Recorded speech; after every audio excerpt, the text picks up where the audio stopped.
I'm floating in space. Clearly.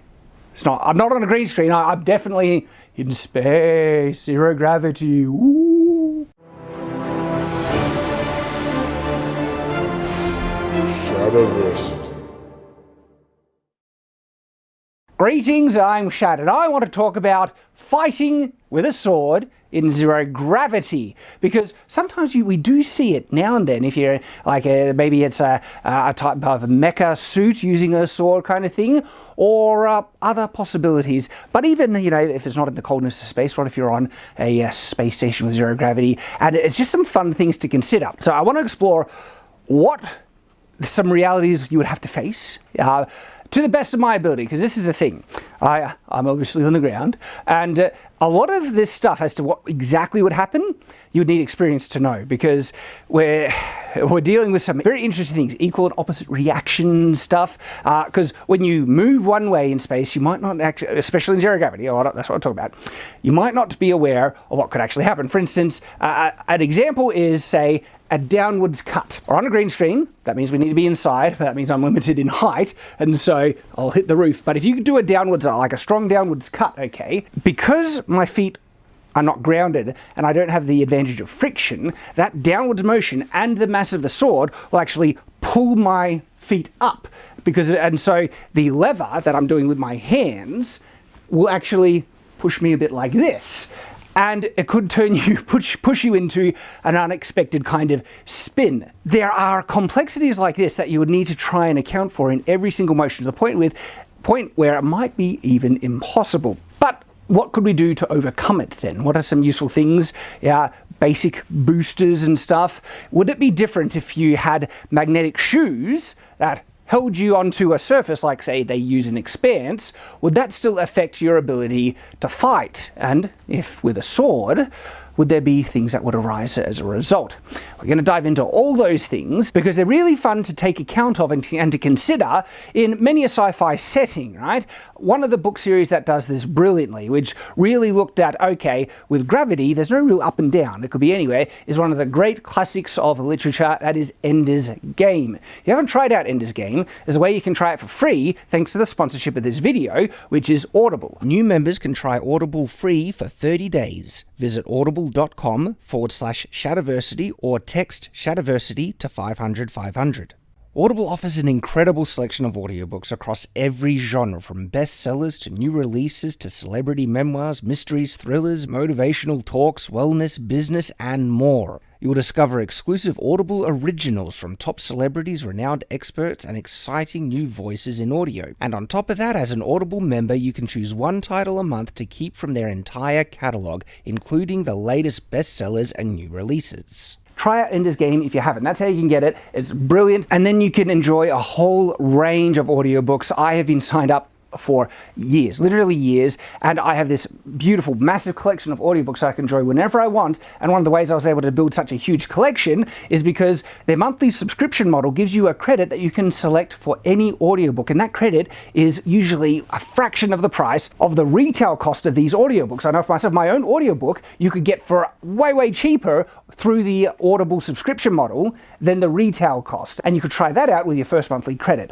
It's a brilliant deal. It is genuinely great value. And on top of that, all Audible members get access to a growing selection of titles included with their membership that they can listen to whenever they want. The selection includes audiobooks, Audible originals, podcasts, and more, which get added to every single month. And the Audible app makes it incredibly easy to listen anytime, anywhere, while you're traveling, while you're working out, while you're walking, doing chores. It is so convenient. I love it. It works on multiple devices and remembers where you were in your audiobook track, so you can pick up on the same spot while you're listening on your phone or when you're listening on your computer. And all new members can try Audible free for 30 days.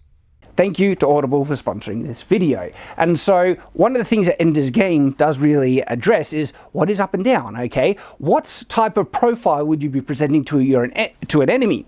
And they look at guns, and so if you are actually fighting and shooting at someone, you would want to present the smallest profile to your enemy. And one of the great things that the author, Orson Scott Card, writes in it is that, well, one of the smallest profiles is actually directly above or directly underneath, because that would be like front on and also to the side and back. it's a much, much bigger profile you're presenting to as a target. And so you would want to present the smallest profile. Your head is one of the most vulnerable areas, so you don't want the head to hit. And so logically, the best thing that you could present is your feet. And from your perspective, that is down. And there's a line in Ender's game that Ender, the main character, gets, the trainees to repeat to get this idea. And usually the target where the enemies are is at a gate in this zero gravity facility. And so they say the enemy's gate is where? It's down. The enemy's gate is down to get them trained into the idea of presenting the smallest profile. Does this work with swords? It's complex and hard. Not really, because your reach is different. One of the things that we really should also consider, though, is what would be the best type of sword to use in zero gravity, because it's zero gravity. Weight is not going to, when people say things are weightless in space, weight and mass are different things, okay? Weight is a byproduct of gravity, all right? And things with mass gets affected by gravity, and that's where we feel it have weight. But in a zero gravity environment, though they don't technically have weight, they still have mass. And its mass also gives it inertia. And so there's a couple of basic, physical principles we'll be talking about here. For instance, inertia. When something is stationary, it will remain stationary until an external force pushes it, and then it'll be in motion. And then without an external source acting on it, it will remain in motion until another force stops it. On Earth, we have things that affect, that motion. Wind resistance is one. Friction is one of the biggest ones for like cars and just us walking around. Friction is a profoundly useful thing in combat, because that's what enables us, that's what grounds us whenever we want to produce an external force. For instance, if I wanted to throw a punch, okay, I'm actually using the friction on my feet that I'm pushing off of as an anchor point to exert force. If there was no friction on my feet and I tried to punch something, I'll be pushing myself back and then sliding it to an equal level of the force I was able to push into the target. This is actually one of the key things. To prevent rotation, you would need to fight differently. If I did wide strikes and I had the sword all the way up and I go all the way down, that's causing a lever that would actually possibly kick me into a bit of a rotation. Doesn't mean the force put into the target would be nothing, but there would be far more force redirecting my own position than in a normal environment. Let's quickly go back to the type of strikes you want to do, as I was mentioning. So wide strikes that, like say, if I do a strike like this, okay, this motion here could potentially do a number of things that I can't calculate in my own analysis here, because it's quite complex. I can't figure out, all right, how much momentum is being affected here, which will affect my position, stuff like that. Because as I see it, let me know if there's probably, people who understand physics much more than me in terms of this specific. We're talking about a sideways strike. What do you think would happen in a zero gravity environment? I'm floating, pretend I'm not touching anything, and I do a sideways strike like this. And we're not even looking at hitting a target yet. So we'll do this without a target, and then I do it. So I'm just hitting the air like this, and I stop. And so this one where you go like that, if you stop really hard, the mass of the sword being stopped could pull you into a rotation this way softly, or the mass of your body from the angle could pull you back, or it's complex. Or it could cancel each other out. If you were suspended, if you swung, wouldn't you basically keep, I don't think you'd spin at all. You'd move, like your body would twist, but you wouldn't actually spin. Well, see, to actually cause yourself to move, right? Generally, for instance, if I threw this, okay, and let go, that would push me back at a slower rate than this because it has less mass, and I'll go forward. But if I threw it with, say, a rope tied, and then we would start to move, but as soon as the rope gets pushed, that's the thing that cancels us out, and then we stay together. And so that would almost be the same as in throwing a strike. The stopping motion could be enough to cancel out what was pushing both of us back. And so I think it would still cause slight rotations, but not huge. When you actually strike something, this is where things get far more, dynamic. Because if I strike someone right here and I hit, that force would push me off, and I would then be moving away. And so without something to land on to push back, then you would keep moving away, and there's the engagement over. There's also, you wouldn't be able to put as much force behind it because there's nothing anchoring you. And what's interesting, A sword doesn't have a lot of mass in it. Trying to strike with a sword versus something that's heavy, heavier, like an axe or a pole hammer or something like that, would be different. It would cause your body's reaction to rotate far more because you're trying to accelerate a mass at a lever. And my goodness, even torque would play in a role because the more weight that is away from the point of rotation would affect what's causing you to react and respond as a result. So when I try and think about this, it would be really, really awkward. And you could only get 1-2 strikes in, especially if it was quick. If you could go hit really quickly before you separate and you're floating apart, you might be able to get a couple of hits in. And so what would actually happen if you had no other assistance in terms of movement in a zero gravity environment? A fight could be portrayed really dynamically in pushing off of a wall or a surface towards your target, having an engagement, hit, but by virtue of the impacts, those naturally push you off. Because after the striking, and then you naturally float apart, and you would probably be spinning from you can't fully predict or control how you get pushed off, and then you land on a wall, and then you look for the target and push off again for another engagement, and you collide. But outside of superpowers and stuff like that, what also meant, when you push off a surface towards the target, that's what I really think the fight would be. They would float together, engage, and from the natural, course of the engagement, whatever it is, if it's a strike, block, hit, whatever, that would naturally just knock you apart again. Then you grab the wall, push off again, and that could look really cool. Like imagine they hit and then someone's flying up to the roof. Someone's like, well, what is the roof? What's up? What's down? Okay, and so when you're trying to push off the surface to go towards an opponent, what is a guard position in a zero gravity guard position? So we don't want to present a large profile to the opponent. So head first, probably not the best. And because this is the thing, usually in sword fighting, you present the blade forward, but you have control over your moving forward and back. If you've pushed off a surface in zero gravity, you're moving forward and you can't do anything to stop it until you collide. And so if you did head first with this, if you miss any block, you're still moving forward. and so that you could collide. I actually think you might want to go feet first, like in Ender's Game. When you land, instead of pushing off with your feet, you push off with your hands, get the feet, try and do the whole, something like this. If you're getting ready to hit and you're flying through the air, and imagine a pose that has the sword like that. That could still look cool, that you're flying towards the opponent, ready to go down and strike and hit. But what's interesting here, which is really crucial now, is the reach of the sword.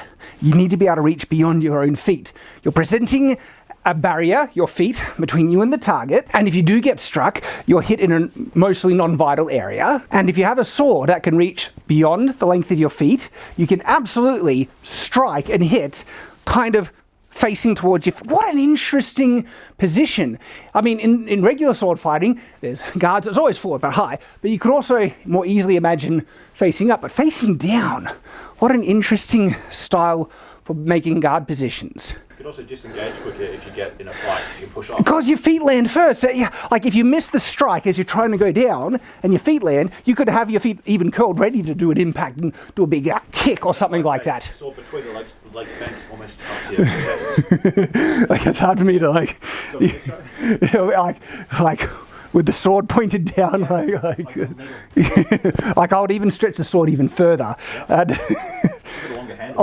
But people would want it to look cool, so I reckon if you had it your feet on the side, ready to kick and stuff. But something that would be really advantageous in that situation is a longer sword.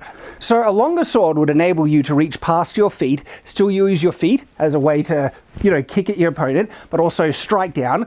You would not want to move your hands too far out. So the striking would probably be a lot of thrusts. A thrust would give you far more control, even in any kind of direction, as long as they're focused or centered, your center of weight. Yeah, strikes tight, thrusts, going down, keeping the hands close to the center. That could work. You wouldn't want to increase the mass too much. Swords don't need a lot of mass to do lethal cuts. That's one of their advantages. They're not as heavy and cumbersome as other weapons. Not saying those other weapons are completely cumbersome and heavy, but a sword is a very nimble weapon to redirect, okay? Because again, less mass. So you wouldn't want to increase that too much. It would be interesting, right? You could still use a really big sword. Let's pretend Cloudbuster's sword. It's weightless, but being able to move it. Remember, it still has mass. And so even though it looks like you could lift it, as soon as you try and move that thing, if it's a cloudbuster sword, you'll be moving yourself vastly more with every single exertion you put on the sword. If you try and pull down on the sword, that would pull you up. And then pushing down, pushing out, and then in. And so actually having a much lighter sword that you can more reliably redirect would almost be crucial. In actual fact, you might want an even thinner sword than when you're on the ground. Thin and long. Sturdy enough, so it won't break. Really good at cutting, sturdy enough to thrust, but this would be very slender, almost like in a stock that has a better edge on it. And a stock is almost like a rapier style blade. Sometimes they didn't have an edge, but we want an edge in this one, so you can get really good thrusts, really good cuts. So I think a lot of what we said is still actually applicable if you did have an ability to move yourself around better, like little thrusters, like compressed air canisters that would push you around. That's one of the best, more logical things to help maneuver you in zero gravity, not fire, fuel or chemical-based thrusters. Compressed air, will do a good job. As to how long it'll last, that's the issue, but compressed air would definitely give you the movement you need. If you want something really fast with faster acceleration, okay, you can look at thrusters, but if you're dealing with sci-fi, you have things like anti-gravity, whatevers. And so even with that though, right, if you see an enemy and you have thrusters to propel you forward, I think a lot of the logic that we're talking about, present your feet forward, ready to kick and have something that can reach past them, strike, is the kind of style that you would want. So something like this, just, ready where you're there and you're ready to thrust and you're falling down ways like that. That would be a lot of the stances, and I think you could even thrust yourself, or you almost want to get trained to fly feet first. It's so funny when we think about people flying, we think about them flying head first, but if you're thinking combatively, just like Ender's Game figured out, one of the safest ways to fly is always feet first, because then even if you what if you're going too fast and you're about to crash into something? Your feet can cushion you as you land and stop. It's much harder to do that with your hands. Your feet are made for it. And so flying should almost be like a sitting position where you have your feet up and you fly feet first. It would look a bit weird, but that's vastly more practical and has a vastly more combat application. As to fighting in a zero gravity environment where your feet are attached to the ground through magnets or whatever, that would keep combat mostly conventional, except that when you get off balance, you could almost go vastly further off balance to the side than you would imagine dodging like that, where you literally dodge all the way down to the point where you're like this and your feet are attached to the ground, and then you can pull yourself up. So you could use that in a zero gravity environment. Imagine if you let go of one foot and push yourself all the way down, and you can just push yourself up and use gravity to do the work, and you go all the way back over. You have a wider range of motion in a zero gravity environment with your feet stuck to the ground. But other times you could still use it as the proper anchor point to get proper strikes and all that. And so a lot of it could still remain conventional with some additional creative fun things you could explore. Well, now we come to an interesting part about what about if there was things that caused you, when you hit with your opponent, that you stick together. This is where it brings up a question also has been asked. What about grappling in zero gravity? When you could grapple with a sword, so you're flying and you see a person, you don't want to reach forward to grapple them if they have a sword, even in this way, you're going feet first to do it. Also, if you're going feet first, it's harder to grapple because you could pull your feet up and try and grab, and so there's that type of grappling, but you have to be careful. If they've got a weapon, usually you don't want to present the weapon unless it's ready to slap aside. You could try and grapple with your legs, if you've got to slap aside their weapon with your sword and then wrap around like jiu-jitsu with your legs and get them into locks and everything. That would be cool. Imagine getting them in a lock where their head is there. You just get the sword and just Plah! That would be wicked. And that would prevent the disengagement problem when you hit, strike, pushes you away. So yes, grappling would be included. And then if you have magnetic feet, and you did combine both, you could use the feet to kick, to magnet strike, to try and grab someone, pull them in for an attack. You could lasso someone in space and just pull them. Lassos actually utilize gravity to get the effect where it to fall down on people. Maybe it's tricky. There are kind of sci-fi options you could try and work with. Now, there is a question about, is the sword even the best weapon for a zero gravity? Could a dagger be just as well? Well, if you're going feet first, right, you do want a weapon that could reach past it. So you could combine any feet attacks going feet first and stab and strike, And one of the weapons that has the best reach and still be able to thrust and cut is a sword. A spear would also be useful, but a spear has a smaller cutting ratio. And great thing about a sword, you can cut here, you can slice, you can draw. And because zero gravity is so unpredictable, I reckon there are times where you hit with your feet and he might be up floating past you, and have your sword. If you can get there and just slice him down, a sword has more versatility in its ability to damage the opponent than a spear does. And if you get one that's, like I said, longer with even more reach, ooh. So really, I actually think a sword would be a really good pick in a zero gravity environment. Look, I know guns and everything, but you have an excuse to discount guns, okay? And look, there's a question of armor. Armor could be a big thing that could, because swords are uniquely ineffective against armor, but if it's sci-fi, something like a super sword, laser sword, power sword, lightsabers, anything like that, right?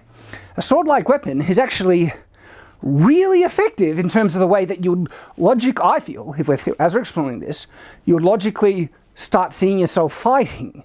A sword is a great pick, particularly a longer sword. There we go. Let me know what you think in the comments below, because it's really hard to try and analyze how your motion would be affected, okay? Maybe I got some things wrong. Let me know how you think it would work, and also, do you think the sword would be a really good weapon? Should you kind of go feet first with these? Love to read them. Thank you very much for watching, and of course, I hope to see you here on the next video on Shadowversity. So until that time, farewell.